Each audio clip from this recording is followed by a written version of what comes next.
Poprzedni filmik o trikach bardzo przypadł Wam do gustu, dlatego postanowiłam przygotować dla Was kolejną część. Dzisiaj pokażę Wam m.in. jak wykonać precyzyjne linie bez użycia pędzelków do zdobień, czy też jak dbać o buteleczki od lakierów, aby się nie brudziły.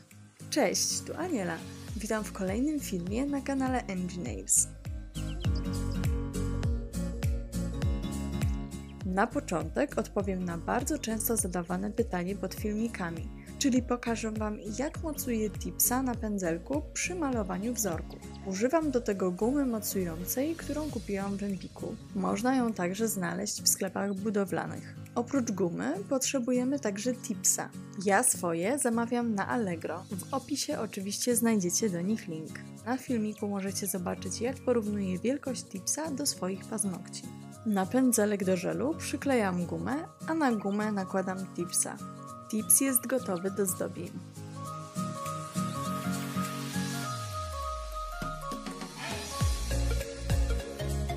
Teraz, gdy pokazałam Wam, jak zamontować tipsa na pędzelku, pokażę Wam sposób na proste linie bez użycia pędzelków do zdobień. Wystarczy użyć cienkiej tasiemki, aby wykonać precyzyjne zdobienie. Tasiemkę naklejam na wcześniej położone dwie warstwy koloru.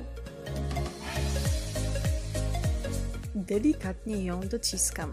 Tutaj robię to akurat paznokciem, ale przy zabiegu manikir, gdy mamy włożoną rękawiczkę, możemy docisnąć tasiemkę kopytkiem. Następnie nakładam drugi kolor, ale przed utwardzeniem hybrydy zrywam tasiemkę. W ten sposób powstaje precyzyjna, prosta linia.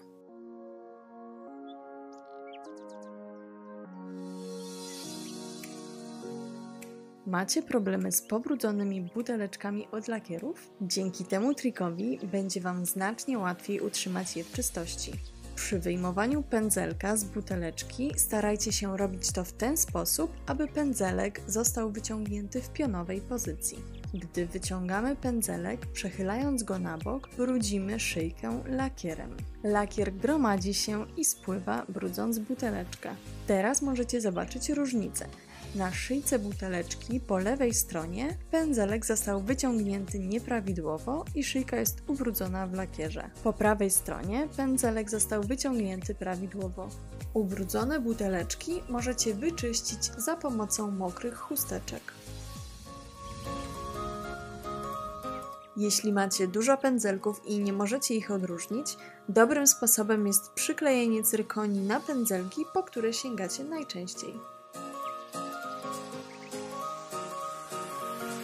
Spośród moich pędzelków oznaczone są numery 004, 005 oraz 006. Pokażę Wam teraz, jak oznaczam kolejny pędzelek. Na pędzelek naklejam cyrkonię w ciemniejszym odcieniu. Do naklejenia cyrkonii możecie użyć kropelki lub kleju do tipsów.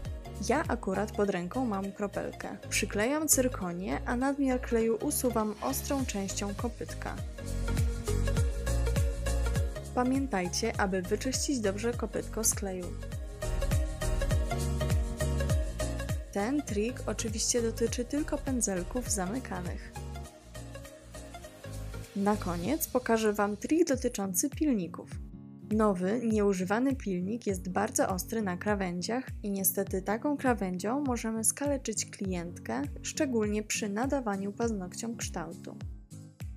Dlatego zaraz przed użyciem należy stępić trochę pilnik na jego krawędziach.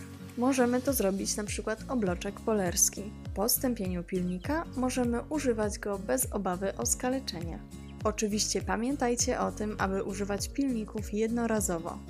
To już wszystkie triki, jakie dzisiaj dla Was przygotowałam. Mam nadzieję, że filmik okaże się równie pomocny co część pierwsza. Jeśli podobał Wam się filmik, będzie mi bardzo miło, jeśli zostawicie komentarz i łapkę w górę. Jestem także ciekawa, jakie są Wasze paznokciowe triki. Dziękuję Wam bardzo za uwagę i mam nadzieję do usłyszenia w następnym filmiku.